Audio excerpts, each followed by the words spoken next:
Look! Listen. Taylor. Well, look who the cat dragged in on this podcast about Pokemon and other things. Episode, who's to say, up 145, 153 Horizons, episode 98. The cat dragged in a bird. I'll say, look. Listen. Are you guys kidding me? Is there actually a geese peep in the room? Are my eyes deceiving me? No, I'm not kidding you. Gamers? Somebody who hasn't been here in weeks is daring to show their face after all this time? You hate Pokemon? To show my face? Yeah. So I'm guessing you hate Pokemon now is the reason you... Or do you hate other things and love Pokemon and only Pokemon? I had a lot of family obligations, guys. Name one. I was at Cousins Week. Cousins Week, shouts out. You have Cousins Week? Do you mean a family reunion? No, they got cousins, they got nephews. Name it. You name it. Well, this Cousins Week was just one of my cousin and then my two sisters. So technically Cousin Week. No Cousin plural. Week. Cousin Week. Like the Japanese, they don't put an S at the end of anything. Well, in that interaction, you and your sisters are all the cousins. Cousin Hitotsu. Hitotsu means one of an item.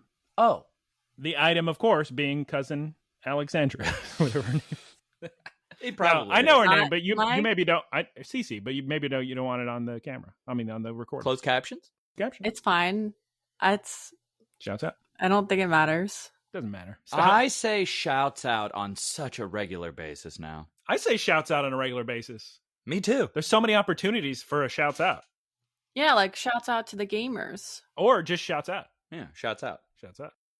Now, time to go to our first segment of the week on this podcast about Pokemon and other things. If you've forgotten, First segment of the week is What's Going On? our first segment of the week is called What You Been Geesin', parentheses, smaller font, bold. What You Been Peep of the Week. Peeping in on geese? What you been geesin'? What you geesin' with you, geese? Guys, hold on. I just need to say that last week I said, Elio, that was a good movie. But the more I thought about it, and the more I looked at the string of films that Pixar released in the past, we're talking Toy Story, Bugs Life, Toy Story 2, Monsters, Inc., Finding Nemo, Incredibles, Cars, Ratatouille, WALL-E, Up, Toy Story 3.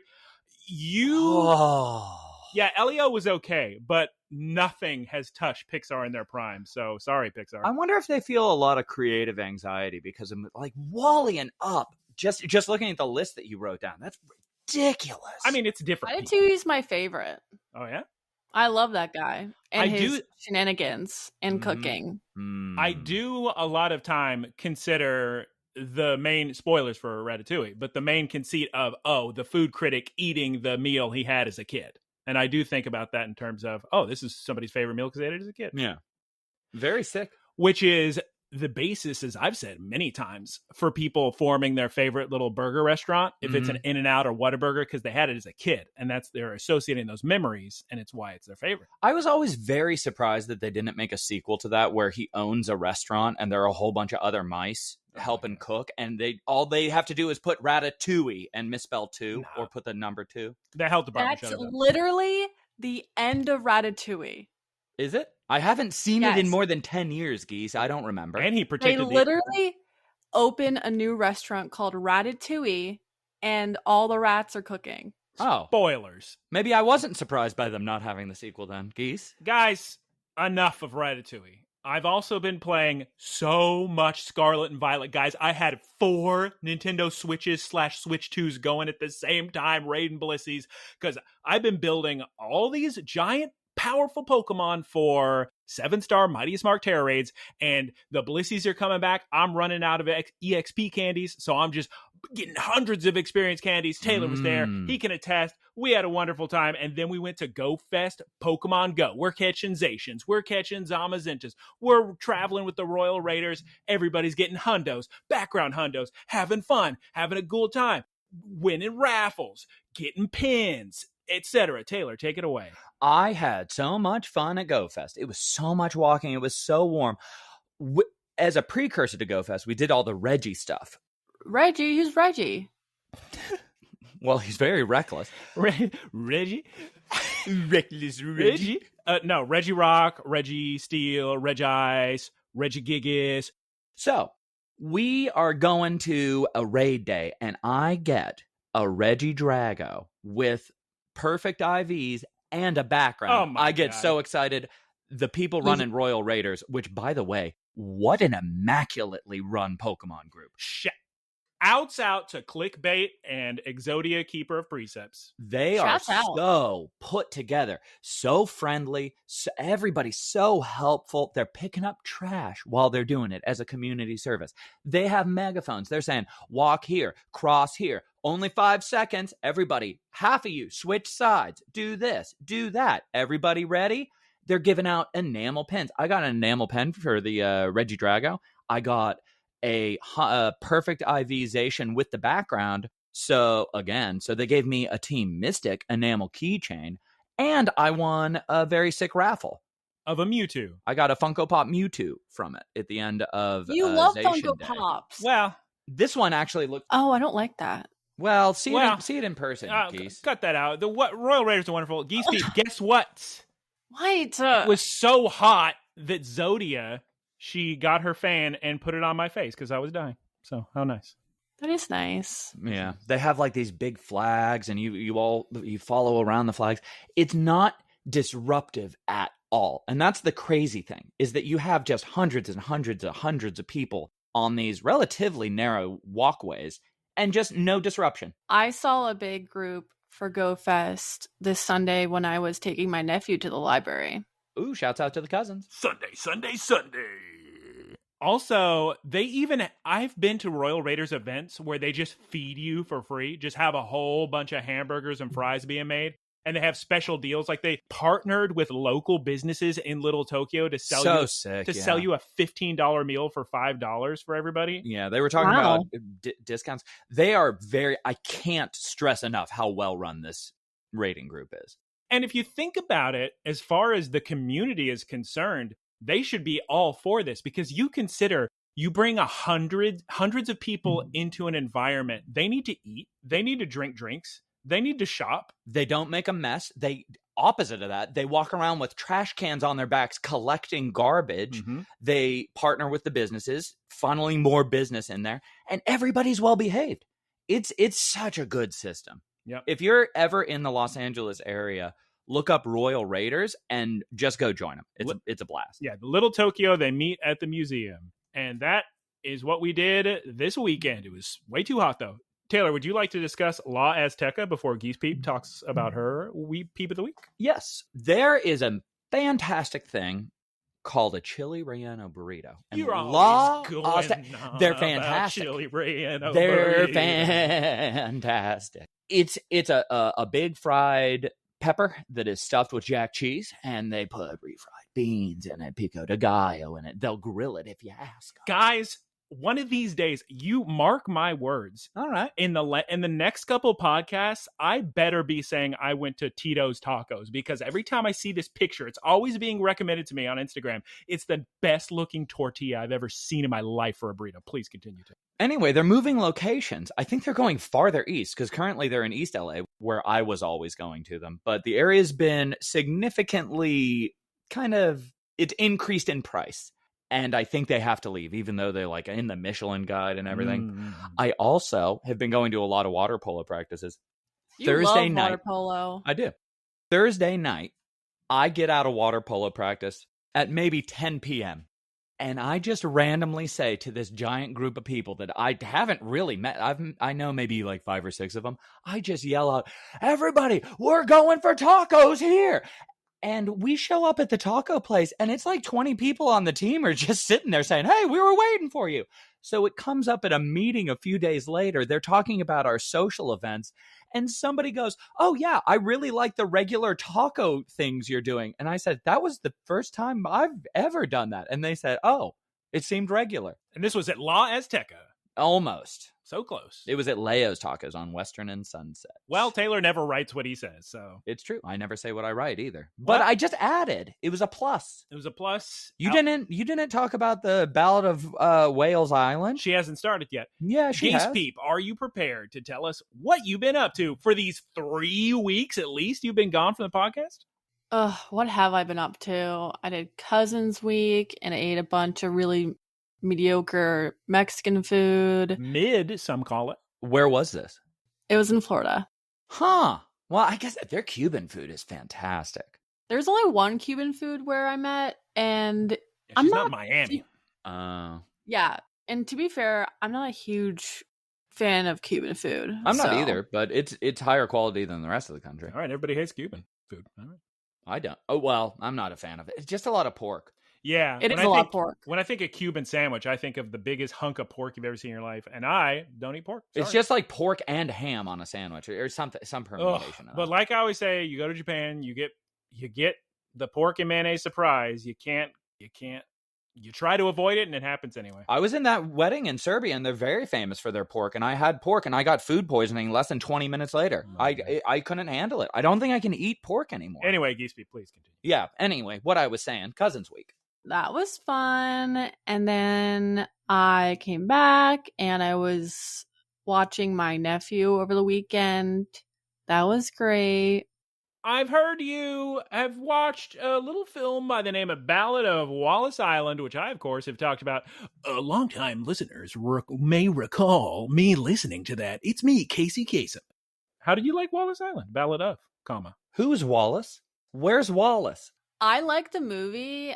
I will say, though, when the credits rolled and it said based on the short film, I was like, that makes a lot of sense. Because I felt like it could have just been a short film. I enjoyed it, but I don't know. It had too much breadth for me. It happens very often in the short film space. People do a short film. They'll go to little film festivals. Someone will give them a bunch of money and they'll be like, that was great. You need to make that, but longer. And they think more money means more meat on the bone, and it really doesn't. It works as a short film. You're telling me you weren't on the floor laughing every other second from the main character saying some goofball nonsense? No, that was very good. It was very good. Was this the one with Paul Rudd?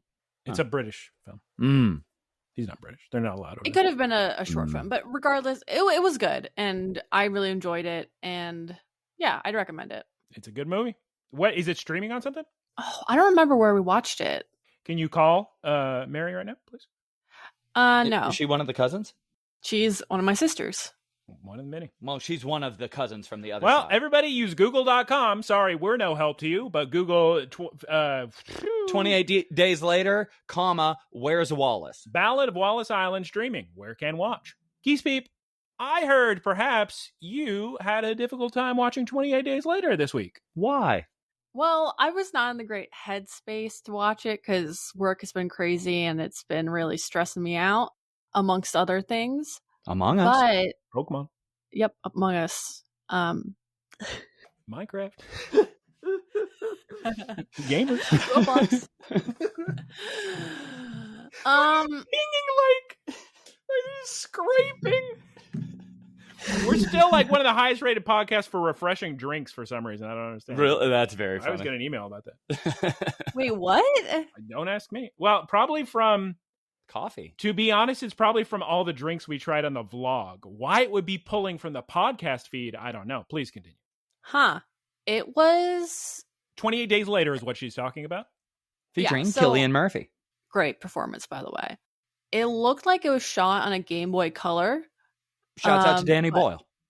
I did get over it pretty quickly, but I liked it. The only part I was not prepared for one of the plot points that I will not mention on the podcast for both. It was in spoilers. It was in the third act, wasn't it?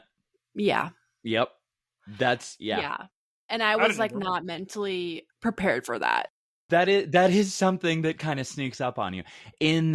When that movie came out, it wasn't as jarring. 2025 definitely is. Why? No, that's it. It's fine. Is it? Well, what did you think of the film? I liked it. I think I liked how it didn't do a lot of the zombie tropes, repeated plot points. And I don't know, I was surprised by it. I thought it was going to be a lot more to the book in terms of a zombie movie, but it was a very unique zombie movie in that space because it's not really a zombie movie. Like, these people aren't dying and then coming back to life. It's explicitly said many times that it's a virus, which is really fun. super, super creative. Danny Boyle's such a cool director, too. Have you seen the sequel yet? 28 Weeks Later? Yeah. No. It might be my favorite sequel. That's not directed by Danny Boyle. Yeah, he wanted it to have a fresh perspective, so he got a different director. I don't remember anything about either of those movies. I know the song was cool, and I liked the movie, I think. What song? It was Taylor, please. Dong, dong, dong, dong, dong, dong, dong. I used to listen to that song all the time. It's very sick. The same guy who I can't remember, it's not John Murphy. I can't remember who did the soundtrack for it, but Sunshine and 28 Days Later, both Cillian Murphy movies, both came out around the same time, and they both have really out of nowhere third acts, have just mind-blowingly good soundtracks. Sunshine was the other Danny Boyle movie, but that one like flopped, right? Unnecessarily so, because it had such good performances. Mark Strong did such a good job. Rose Byrne, Cillian Murphy. It's one of my favorite roles for Chris Evans. He plays such an interesting version of his character. His character could have gone in such a different direction, but it was very, very cool what they did with him. Yeah, I heard people like it. Love it. Everybody, well, is it? I'm guessing that's an R-rated feature? I don't know. I think, Yeah. Well, if you're above the age of 17, please enjoy Sunshine by Danny Boyle. Are we prepared for Poké-news?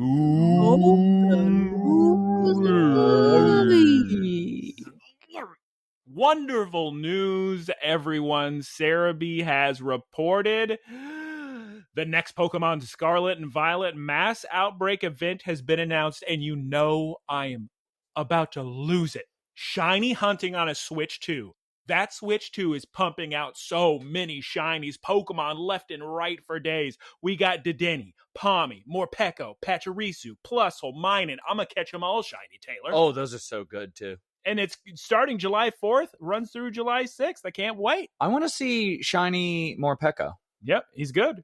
I already have one, I think. And also, from Cerebi, the Pokemon Go Hisui celebration event has been announced. It adds Hisui and Zorua into the game, runs from July 8th through July 13th. Which Hisui and Zorua is a very good design. Yeah, it's great. I like Hisui and Zorua, too. Mm-hmm. Yeah.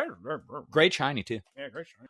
It is now time to discuss an episode of Pokemon. Geese Peep, can you please tell us all about what you thought about the terrible Stunfisk episode and the really good episode with Ult? Let's get a score for the last two episodes. There was a bad one with Stunfisk that's completely skippable. Well, I mean, stay on bias. I liked it. I'm gonna give you our scores. The Stunfisk episode, I gave a 7.6. Taylor gave a 6.8. And the one before that, the really good episode about... Oh, there it was. No, I'm all over it. About the Dragon Biker Gang, those guys. With Axelrod? Yeah, that really fun episode. I gave a 9.7. That's so high. And Taylor gave a 9.4. So that's so high. What did you think about the unbelievably funny, cool plot, biker gang chicks, goofy wiggle man? How did you feel about that episode? Loved it. 9.5. Easily. Wow. My favorite episode so far. Of the show? Of Pokemon? This season, yes. probably. Ever? This season. And what did you think about skippable Stunfisk? With, I will admit, incredible music. It wasn't awful. I'll give it a 7. It was fine. Wow, so high. All right. You know what's wild is your scores were just right in line with ours. Good stuff. And now, do you want to talk about them at all before we move on to this week's? Well, I just wanted to mention that the old episode was great. Love the goofiness. Love the girls. The girlies. The girls. God bless the French, I say. Yeah. It was compelling and funny and just so refreshing. Honestly, just so refreshing to get the goofiness back again. Big Team Rocket energy from all of them, really. Absolutely. And they actually did something. That happens so infrequently in this series for some reason, but they actually accomplished something. Yeah, it was a big shiny Rayquaza and everything. Yeah, I was surprised that we found him so quickly. I was so shocked too. And it was such a sneaky little, oh my God. I felt like I was seeing somebody that I thought was dead. Like the one time I thought, do you remember the time we were at the Grove and the Red Hot Chili Peppers were doing a book signing? And Flea was there, and I was just yelling out, I thought Flea died years ago. Vaguely. I was so What a memory. convinced.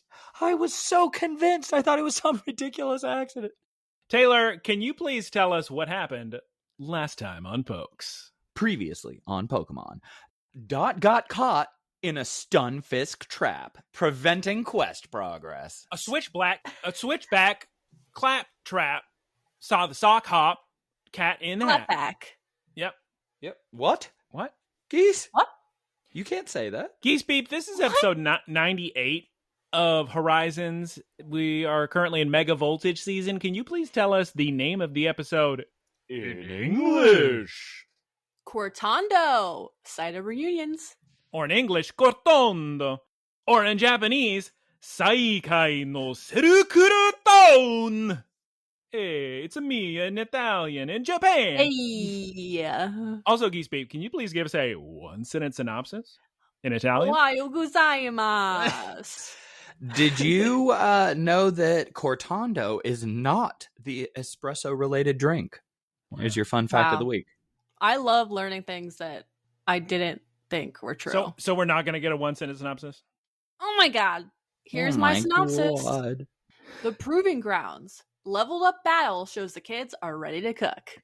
We open as we've been... First of all, how dare you not congratulate me for my 2 cooking puns? I didn't hear you Geese because Taylor you both were talking at the same time. So both of you say what you said, but at different times. I said that how dare you not congratulate me in my 2 cooking puns. It's a good job. Good work, Geese Peep. Thank you. Taylor, what were you screaming about? I said, this is my one-sentence synopsis by Geese Peep. Ever since they hired the continuity expert in this season of Horizons, we've been getting episodes that begin at the ending of the last one. So we're never getting a break from these kids. And of course, we open with last week Dot flying into Cortondo on the little squawkabilly taxi. Anyway, we see a female Combee, we see a Heracross, a Tarantula, a Smoliv, a Shelmet. The kids are walking through town, and Ult is very excited about eating a ton of sweets over at Katie's Patisserie over in Cortondo. Cortondo! Great song. Ult's theme, Geese Peep. Oh, put that into my veins. I need this soundtrack on vinyl. Just real quick, everybody go listen to Ult's theme at 2 times speed because it sounds so sick. No, it sounds so good at one time speed. It sounds fine. It's a little sluggish. 1.5 is okay. 2 is just great. It's a bop. Geese Peep, you're telling me every single person arrives at the exact same time? Crazy. At the patisserie? I wish that they did less things or fewer things like that in media where people wind up at the exact same place at the exact same time and instead just had somebody say, oh, I got here earlier this morning. Oh, I got here 2 days ago. I can show you around town. Oh, I've been talking to Murdoch. That would just feel a little more immersive. No, it was a big chaos. Anyway, Murdoch sees Dot. What ensues, Geese Peep? He's like, have you eaten yet? Are you okay? You look great. Gives her the biggest hugs in the world. He's so excited to see Dot, he doesn't even notice Liko, Roy, and Ult. But luckily, somebody else does. That's right, Geese Peep. It's Katie, the gym leader. The bug-type gym leader. Look at her. Shouts out to Katie. Murdoch is like me when I see Cam. Just loves his niece / nephew to death? Yes. So proud of her. Who's Cam? My nephew. Nice. So we're keeping up the plot line of Ult being terrified of girls. And some people out there find this annoying, but certainly a character trait. One thing that I'm happy about is that in this episode, they didn't go, I thought they were going to do it so many times later on, but they didn't do the Captain Pikachu is allergic to cute. That's good. I really thought they were going to do Katie it. didn't call him cute, though. Just, exactly. Capuchin. But it was, that plane was real close to the ground, you know? Go on, Geese. I was saying Ult is anti-Brock, because if Brock sees a woman, he's losing it. The opposite of nervous. Exactly. Ult, very nervous boy.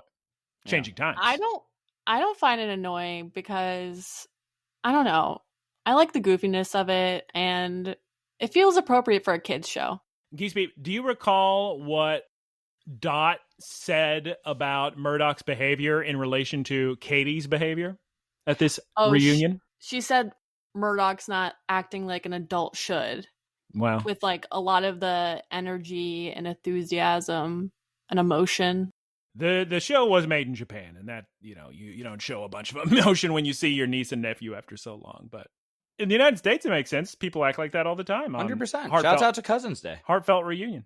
It's time for a theme song. We're back from that theme song. Geese Peep, I said it before. I'll say it again. Alt, he's very hyped about these treats. He's French. The French love sweets. God bless the French. They love sweet treats. Am I right, Geese Peep? So right. Very funny moment right here, Taylor.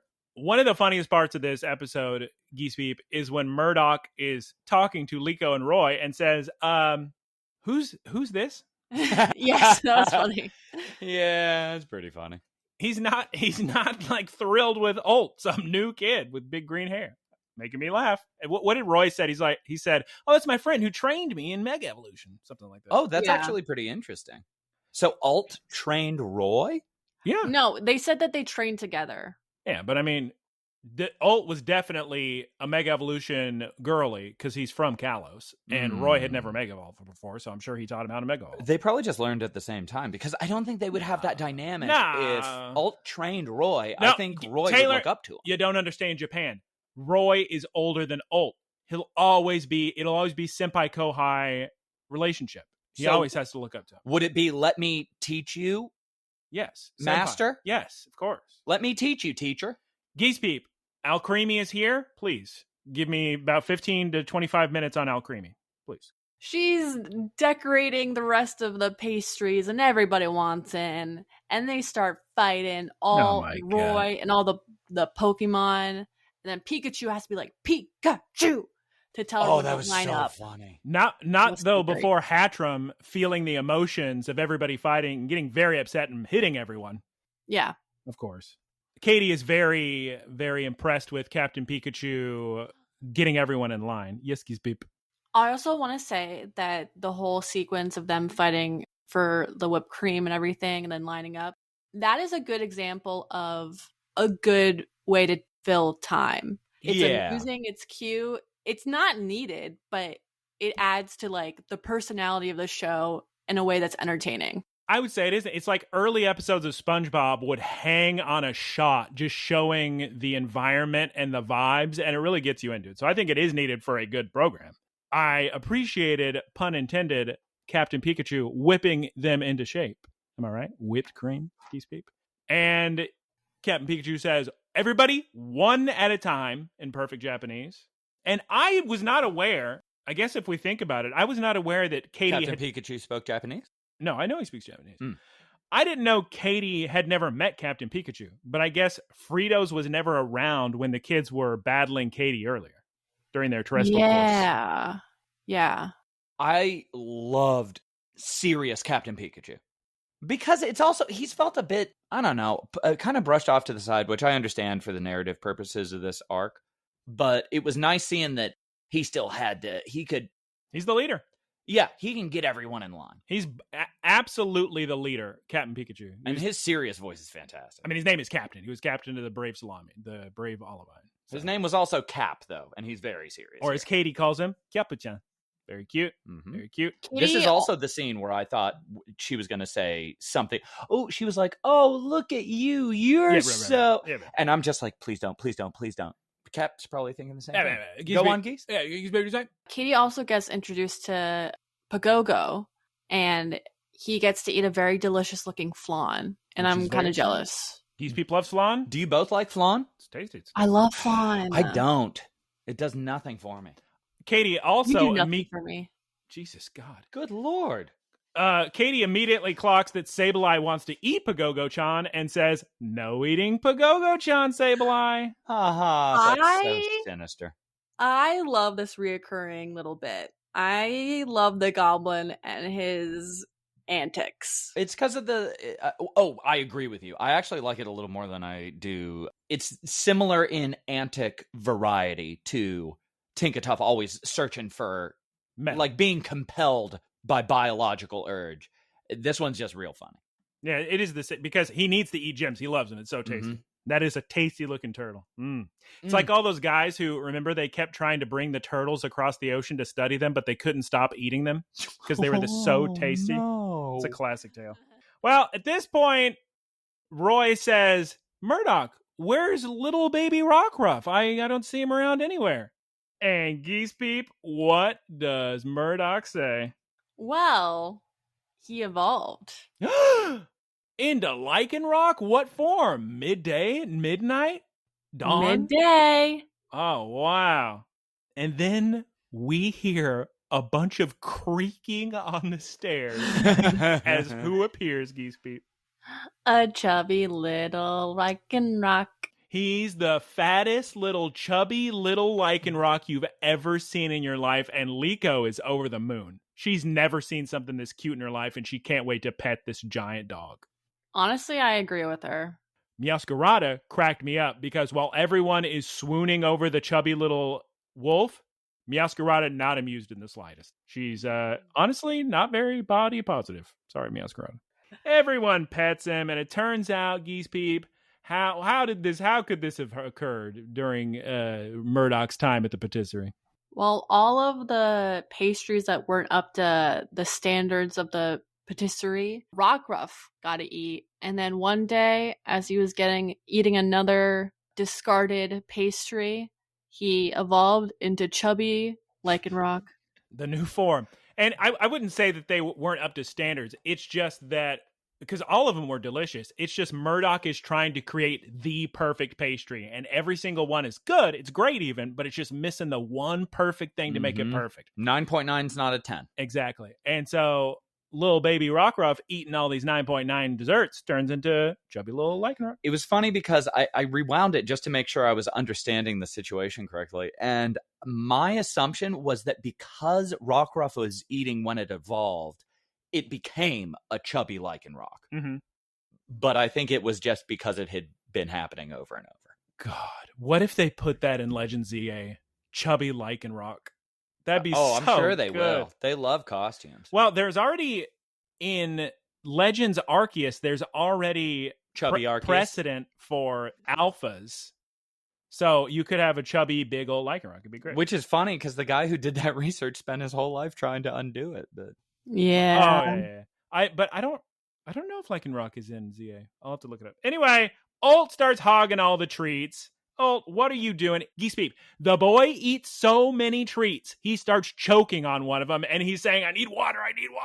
And wonderful Katie, the wonderful woman she is, brings over a beverage so he can drink it. But Ult, what's his reaction to this? He blushes. Yeah, he can't take the kindness and warmth of a woman. He falls over, and Dot helps him up. No. Luckily, right now, music out of control good. I don't know what score I'm going to give this episode, but I'm telling you right now, it's getting a full point or two because of the soundtrack. Like I said earlier, I am going to go out of my way to find the music for this season and listen to it recreationally on my own time. It's so good. Listen to Ult's theme at times two. Just do it once. Just what? It's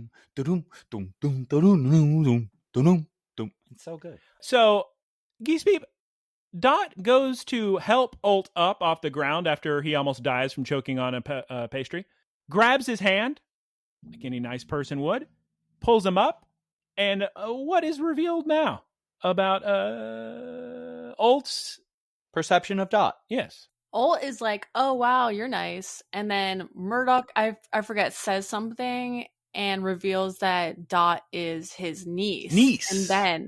And then it was such a Scooby-Doo moment too, where like Shaggy and Scooby are in the closet next to the monster. Yeah, exactly. And he was like, "You're a girl."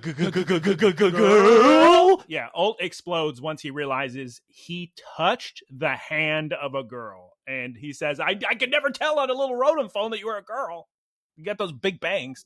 Twice in less than a minute. Yeah, he's aided by this fleet of women. Well, guys, we don't have time to worry about Ult's women troubles. Murdoch, we're here to tell you that we have refounded. That's not a word, Taylor. Reformed the Rising Volt Tacklers, and they start going on about the Explorers and the Laqua and the Strong Spheres and Exceed and all this stuff going on, and we got to get the gang back together and stop them. But Murdoch surely knows about this, right? What? No? I feel like everybody's online in this season. Geese Peep? I was going to say that Ult very funnily says when he realizes that Dot is a girl that he quickly changed the subject and he was like, anyway, we didn't come here to scorf some treats. And then Roy also very funnily is like, you're the one who's doing that. Yeah, and you're the only one scorfing. Yeah, that's when they tell Murdoch that they're getting the band back together. But more importantly than this, the music in this episode of Pokemon is knocking it out of the park. We've got this Uncharted-ish music, just also kind of Metal Gear Solid-ish. But yes, everybody has a conversation about things we already know, so we don't need to cover it again. If you've been watching the episodes or listening to this podcast, you already know what they're talking about. We're just trying to get to 24 minutes, guys. Come on. Well, Geese Peep, we can't have an episode of Pokemon without a battle. So, of course, I was so disappointed when Katie started talking. Katie says, Liko, my girl, I need to challenge you in a battle. And you know what? I'm going to put on my Steven Sondheim record. We're going to a new song. It also is kind of Wii Fit core music playing right now. A little Wii channel, kind of jazzy. I was kind of hoping Zelda-y. I was hoping that in this scene, because of Katie's personality and how kind of sneakily aggressive she was with her test of Liko, I wish that instead of taking on the role of like the doting mother, maybe I'm misremembering that, and saying, all right, I have an idea. In order to show Murdoch that you guys can take care of yourselves, I think I should challenge Liko to a battle. I wish that she had just yelled out, get out of the way, Murdoch, and Ursaring was charging down at Liko. So it is important to note that at this point, Murdoch very not on board with this whole let's reform the Rising Voltaculars. The man is anxious beyond belief, Geese Peep. He doesn't want his niece involved in this. There's so much danger. So they say, well, I know the one thing that will calm you down, watching a good battle between Liko and Katie. And the interesting thing is, because we always used to talk about this regarding the last season, the adults were never really that present, but Murdoch wasn't either. So I think his character now is operating under the assumption that Fridozo is always watching over them. Because he insists on saying, oh, you're not ready to do this, not by yourselves. You're going to be in so much danger. And meanwhile, I'm thinking, Frido's left him in caves, left him in the ocean, left him next to a legendary dragon. I mean, they're fine. Yeah. He was being paid so much money from Liko's grandma to watch him too. Yeah. What a scam artist. Yeah. He worked for Exceed. What can you say? The battle's also to prove that they are ready. It's not just like to distract him. It's the battles to prove that they're gonna be okay alone. Yeah, that's what I meant. And like Taylor said earlier, Katie's little Teddy Ursa from before has now evolved into an Ursaring. Ooh, very scary. Now, show of hands, how many of you just now realized how Ursaring got its name? Are you serious? It's a bear and has a ring on its stomach? I was sitting there staring at this thinking, oh, wow, it's funny because he has a little ring light on his stomach. And I think I paused and I just sat there for like 5 seconds thinking I was an idiot. Well, okay, knowing I was an idiot. Happens to the best of us. Katie then says, that's right, Liko, it's time to battle. And for my battle opponent, I'm going to choose, and I choose you, Pogogo-chan. I was pretty excited at this point. And everybody goes, It's time for a commercial break, everyone. And we're back from the commercial break. And I'm going to tell you right now, Sableye, he is into this battle. Mm-hmm. Big time. Or maybe he just wants to eat Pogogo-chan, one of the two. Well, he turns into a bigger gem, so yeah, he's into it. Yeah. But Captain Pikachu luckily stops Sableye from eating Pogogo-chan. So thank God. And like Geese Peep just said, in the video games, when you catch Terapagos and he's just walking around, he's in his little baby form. But if you actually want to battle with him, he transforms into his Terestal form, which is what we see now. He's more of a disc kind of guy, and it's what the form he uses to battle. It's time to battle, Geese Peep. High horsepower, protect, ancient power, hammer arm, fury cutter, protect. Oh my God, Ursaring broke through the protect. Oh my God, Pogogo-chan's still in this. Get closer, Pogogo-chan. What is Liko doing? Everybody's on the edge of their seat. Hammer arm, Robinson! I was not on the edge of my seat. I was thinking with Liko going, all right, just a little closer as Terapagos slowly inches towards Ursaring. Ursaring, standing completely still, has Katie in the background saying, just a little closer. And they do that about 10 times. And I'm thinking to myself, oh, God, no. What are you talking about? He rapid spins and it becomes the coolest Beyblade scene of all time. It's just him going 1 inch at a time, and both of them saying a little closer, just milking the clock. Nah, it was great. Yeah. Oh, no. I agree with Taylor. No, it's a crossfire. Get in the action. What on earth is that from? The toy with the pinballs. I've never. I never Crossfire. I never watched Beyblade. It's not Beyblade. Everybody go to YouTube and watch the Crossfire commercial from the 90s. So much fun. The toy Crossfire. Any kid would have wanted that. I didn't. Okay, Katie can't take all this rapid spinning Beyblade. She says, Ursaring, it's time to Restalize. We're gonna grow your wings, Ursaring. You're gonna turn into a big old bug. Ancient power, Fury Cutter. And everybody watching the battle at this point is saying, wow, what a cool battle. They're so sick. Oh. That's good. And Liko has the chutzpah to say, Terapagos, use Terra Starstorm! Just like Rayquaza. Nope. Chubby Arceus? Ness and Lucas from Super Smash Bros. They yell out Terra Starstorm? all the time. Really? There's Final Smash. I thought it was PK Fire. It's PK Starstorm. PK Starstorm! But that's not Terra Starstorm. Is this the first time we see that in the episode or the show rather? No, he's used Starstorm before, but it's so very, very powerful that my thought and what I wrote down was, you know what, Ursaluna? Good luck. Good luck standing up to this legendary Pokemon using Terra PK Starstorm. I was just looking at the gigantic beam of light emerging from the mythical Pokemon that nobody's seen before in this tiny town that they're specializing in desserts. Cortondo. All these Italians saying, what's in the air? But they're Portuguese or Spanish. But he's not mythical. He's only legendary. So. Legendary. Sorry. But nobody knows where he is. Sorry. Or who he is. Or what he is. Sorry, Pagogo-chan. Geese Peep, at this point, the battle's over. Ursaluna's trying to Fury Cutter, but it's no use. He's knocked out of Terra. He's completely knocked out for Pagogo-chan. Just Ursaring? God. What did I say? Ursaluna. Oh, well, that's his evolution, Taylor, so. Ursaring. Ursaluna's pretty sick. Liko wins. Wow, she's so cool.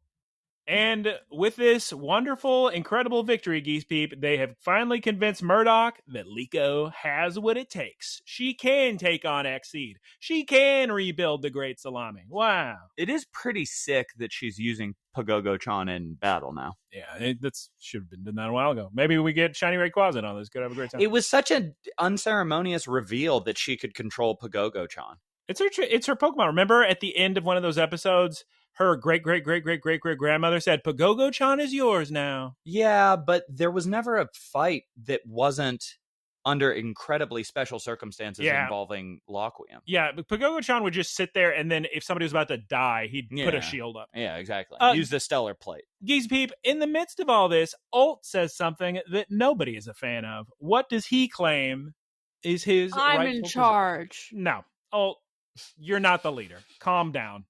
Roy is the first to say it. He says, who? It was funny how they cut to Roy, because in that image, Roy looked like 20 years old. It's so much fun, Roy being senpai to Ult. It's such a good turn for him. I said that in the first episode where Ult was. And it's such a good dynamic. And I still agree with you. I wasn't saying you didn't. The Laqua. Anyway, there's really no time. The explorers are out there causing trouble. We got to hit the road, guys. Yeah, let's take on this mega corporation. Number one, Ult, you're not the leader. Number two, it's not a watch. Number three, it's time to go. Let's go. We got to stop the explorers. We got to stop the explorers. We got to stop Exceed. Come on. I thought you were just going to say we got to stop the explorers again. But if we're going to pull that off, we really and truly do, Geese Peep, need the Brave Olivine. So, Murdoch, can you just tell us where the Brave Olivine is, please? Or if you can't, maybe build us a new one. Yeah. Geese Peep. A little favor. Geese Peep, Brave Olivine, where is it? Produce one. please. Oreo said she was going to dismantle it. What? Oh my god. And making me laugh.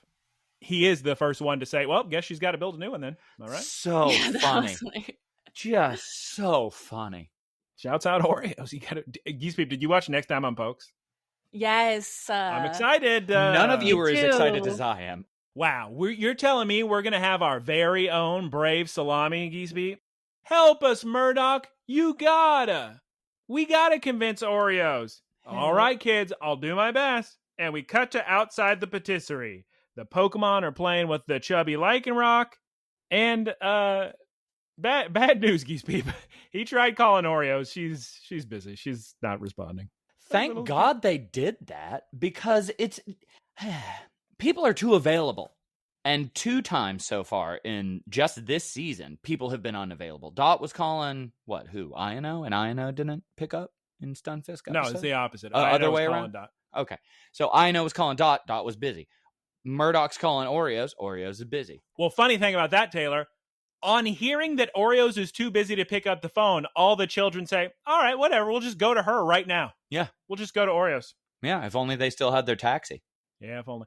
And so they walk off, and Murdoch is left with Katie, and Murdoch saying, these kids, I guess the kids are all right. I guess everything's going to be okay. It's fun seeing what all the adults got up to. But he does reveal to Katie, he says, I didn't want to say this, but it was actually my decision to disband the Rising Bull Tacklers. So, I don't know. But Katie makes a metaphor regarding a beautifly about cocoons.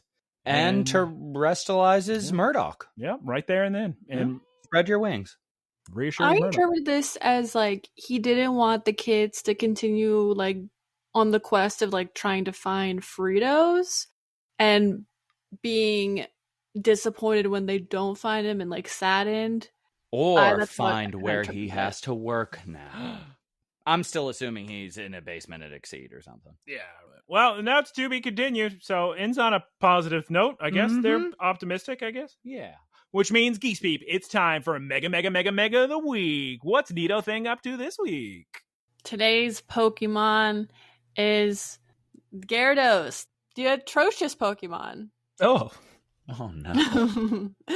It leaps out of the water by firing water jets from the red part on its sides, propelling it faster than Mach speed. Wow. Pretty sick. It has a rough temperament, but will obey commands from a Pokemon it trusts. From a Pokemon. Thank God Cap's around. Why are these Pokemon telling Gyarados what to do? Goomy yells at Gyarados. Use waterfall. I'll do anything for you, Goomy. From a trainer it trusts. Yeah. And then just gotta look at the animation. Nito Thing's on a boat and she touches Gyarados and he eats her. It's whatever. They made Mega Gyarados look like a fire type with the animation. He's a dark type, but here's the thing. Listen. Why Nito Thing would get on a cheap canoe to approach the scourge of the seas, the abomination that is Mega Gyarados, angrier than he's ever been? They're just in a pond. It's beyond me. Because Gyarados breaks her little canoe, and I don't know if Nito Thing's going to survive this, TBH. Remember how fast people swim in Pokemon, though? All right. You remember Ash jumping into the water, just effortlessly flowing through it like a salmon with his clothes on? It's just like Wind Waker speedruns, which is easier than ever to do on the Switch 2. You can do the Mega Water tech. Okay, guys, it's time to discuss this episode. Music through the roof. It's probably going to get recency bias extra points because Stunfisk episode was not great. Excuse me, I did a little hiccup on the podcast. Pardon me. Apology. I already said sorry. How did I feel about this episode? Great question. I enjoyed it. You're just getting hung up on the music. Music is, if we're being honest, the music's really good. I'm between high 8s and low 9s, probably. Okay, that's fair. Chubby Lycanroc, Geese Peep, are you joking me? Adorable, very cute, good. Lot of cute stuff in this episode. Oh my God, the funny Did you stuff. see the scene Do you see the scene where it was near the end of the episode and they were like, all right, we're leaving, and all the Pokemon were rubbing its tummy? Yeah, I brought that up. That was funny. It was cute. It was a good episode. Yeah, this is a 9.0. It's, come on. Are you kidding me? What do you think, Geese? I think it's like an 8.5. Do you have any reasons for that? She's a mysterious woman. With mysterious reasoning. I don't know. I'm comparing it to the alt episode, and I really, really like that one. But I also really, really like this one. I don't know. Well, Taylor talk, and then I can bounce off of that. I enjoyed this episode. I enjoyed Murdoch seeing the kids. I wish that this battle had been better. They are doing the one battle per episode minimum thing still. Beyblade, Taylor. Yeah. I was Beyblade. very, very excited. Terra Starstorm. No, this is, you're right. The battle, that's why it's on a 9. It was kind of boring. Yeah, I can't do a 9 for that because it's Pagogo-chan's non-life-threatening situation first battle to my recollection. And the fact that she was just like, okay, use what was that one move? Is something Terra Meteor? Starstorm? The first one that she was using. That's really cool. Ancient Power? That is Ancient Power? Yeah. She was just like, use Ancient Power, now use Ancient Power, now use Ancient Power. Okay, spin around a bunch, which was fine. I liked that instead of having the normal Energy Blast fight they had Pagogo-chan just firing Ancient Powers and Ursa Ring Fury cutting through that. That was cool. But I wish there was a little bit more frenetic energy. I wish it wasn't, and I know Pagogo-chan's a turtle, but it could have been flashier. Just don't give us a battle an episode if you can't give us a good battle. And a good battle shouldn't be determined by just its importance. It should be fun to watch. It shouldn't be like, okay, well, now it's time for a battle, and we have to get Pagogo-chan on the mat at some point, so get Pagogo-chan out Pagojo. there. It'll clean anything. Make it fun. Make it funny. Like the idea of Ursa Ring just surprise attacking them and Katie just yelling out, get him, would be great, because then Murdoch would be like, oh, they can handle a surprise attack. You just keep bringing up your own fan canon, the own script you wrote. Well, no, I'm just saying things that I would like better. Yeah. So I'm going to say it's good. It continues what they were doing. It doesn't do it in like a huge way. I'm going to say 8.0 is fine. Whoa! I think that honestly, I'd like to go a little bit lower. The I'd like to give it a music? 7.5. Yeah, the music does kick Adorable, it up a notch. chubby Lycanroc. And that's why it's getting an 8 and not a 7 Exactly. flat. We're talking about an episode almost dies, touches a girl's hand, loses it, calls himself the leader of the Rising Bull Tacklers, to which Roy says, swear word. But the problem is those things have happened not just one time each. Like they've happened multiple. Also, I do have a quick, what's the word I'm looking for? Aside? Not extra credit. What is the Bonus honorable round. mention? I have a quick honorable mention. Captain Pikachu getting stern? No. That is great too. I love that part. My quick honorable mention, and Taylor, you did a perfect job of it when you were imitating Katie, because you sounded like maybe a kindergarten teacher. Katie's Japanese is so easy to understand. I don't even need to read the subtitles when Katie's talking, because it's like, oh, yes, I know those words. She's saying it so slowly and clearly. The first time I've ever heard Katie, and this always happens when I have to look up a name, they say something in Japanese real fast, an attack name, and it's hard to hear. That's the first time I ever didn't understand a word she said. And I'm like, okay. But yeah, 8.0, low. I like that. That concludes our discussion of this episode, Geese Peep. And before we conclude it, did you have anything else to add before it's time for wrap up? In English. I'm very glad that the showrunners obviously have much more of a vision for this season. Good point. They're much more committed to the goofiness aspect, because those are two good points. These are like, these last 2 episodes feel very much, or the last 3 episodes feel very much made for kids, but also like still like entertaining for us, obviously. Because of like Murdoch watching them grow up and go out on their own, and that's something that a lot of like Disney, Pixar movies will touch on. I love this season, the goofs, the continuity, the laughs, and Roy, and new character dynamics. It's just so wonderful. Yeah. Roy being put into a situation where he gets to have the Roy-Ult relationship is hysterical and fun. So, I mean, this whole season's been fantastic. The only problem is it's getting dragged down by checking the boxes it needs to per episode. Like, they should go off the reservation a little bit. I think you have to put the battles in there to get the little boys. And girls, yeah. It's time to move on to the wrap-up. Geese Peep, take it away. Thank you, everyone, for listening. You can find us on Look, Listen, Cast on Spotify, Apple Podcasts, and YouTube. Please like and comment so we get more traffic and more people can get the podcast. Recommended to them by friends and family and you that we record. Please like and comment. It's so funny because when you say that, YouTube flashes the like button. It's fun. Please like and comment and subscribe so more people can see it because people would be interested in here. And ring the bell. Don't press the refresh button on your browser. Geese Peep, don't you normally bring up Keith? I was just about to, then Taylor started talking. Mm-hmm. Thank you to Keith for our artwork. You can find him at twitch.tv/keysquared. Shouts out to Professor Ticklebits for the website and the boilerplate. Twitch.tv/prof_ticklebits. Please, well, like Taylor was, I think, going on about as he interrupted Geese Peep. If somebody would enjoy this, and it's probably just about anybody, you kidding me? What's not to love about 28 days later? You know what? What? I'm gonna dedicate this episode to the cousins. Shouts out to the cousins. Send it to your cousins. Even if the cousins is you. Yep. Force the cousins to watch every second of the video. No pausing. You can bring the phone into the toilet if they need to. Bring a refreshing beverage. Also, please, if you would like, you can send a question to looklistencast@gmail.com and we can answer it for you. And that's it. That's everything we say in this episode. The only thing left is to say goodbye. Geese Peep's going to say goodbye 5 times. I'm so excited about next week's Pokemon episode because it's our girl. She's back. Spoilers. We can't do that to him. We have been so excited. Geese Peep. You can't do that to him. Taylor, me, Michael, goodbye. Everybody say it. Goodbye. Me, Geese, goodbye. Yeah, just a couple, 4 more probably. Taylor. Goodbye. It's like goodbye. 1.5 more. Bye. That's 1 more. Goodbye.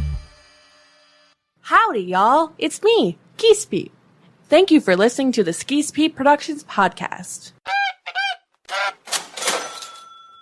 Geese Peep Enterprises, doing business as Peep Industries, together with its subsidiaries, is a diversified worldwide entertainment company with operations in media networks, talent management, parks and resorts, multimedia entertainment, and consumer products and interactive media. Geese Peep Enterprises is a Dow 30 company.